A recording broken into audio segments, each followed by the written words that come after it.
One of the main reasons I've stayed on Long Island all these years is because of the product that's here. Manhattan's a beautiful place, but we grow the vegetables and fish the fish and farm the farms and make the wine and send it there and they get the credit. So it's kind of a fun place to be out here, especially the North Fork, because you have so many farms and the bay right here. It's kind of like Disneyland for foodies. So you just kind of naturally gravitate here as a chef. I used to come out here all the time before I had the restaurants out here, and I would visit the wineries and hang out.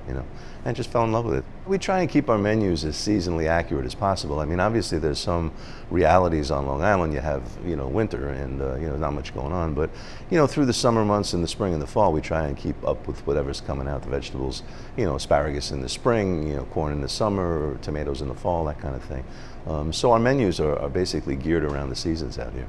Well, the dish we're making is it's a carbonara. It's a riff on carbonara. We wanted to do this Italian classic for one of the restaurants we have out here, but I wanted to North Fork it up a little bit. So what we did was we took the egg out of a traditional carbonara, and we took the pancetta out, also the bacon out, and we've added smoked duck. So instead of that salty, smoky thing from the bacon, we're using it for duck, which is grown right here in Crescent Farms. And also we've added a little bit of radicchio for a bitter kind of effect and a little bit of flavor and color, which is grown right here at Saddle Farms.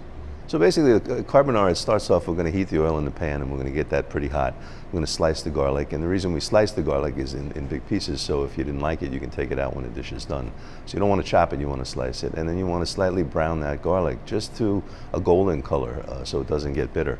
And then what you're going to do is you're going to add a little white wine and reduce that down by about maybe 2/3. You just want the flavor of the wine in there, you don't want all the liquid.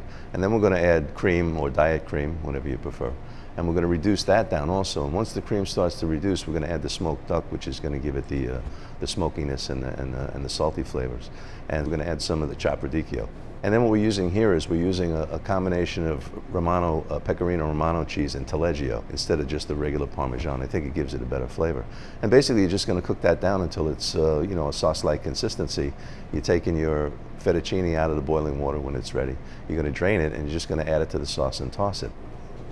And you're going to finish it with a lot of black pepper. I use a lot of black pepper in this preparation to give it a little bite, and some just chopped parsley. So this dish is really ready in about 15 minutes if you have your ingredients ready. It's very simple, easy to make at home, and it's quick.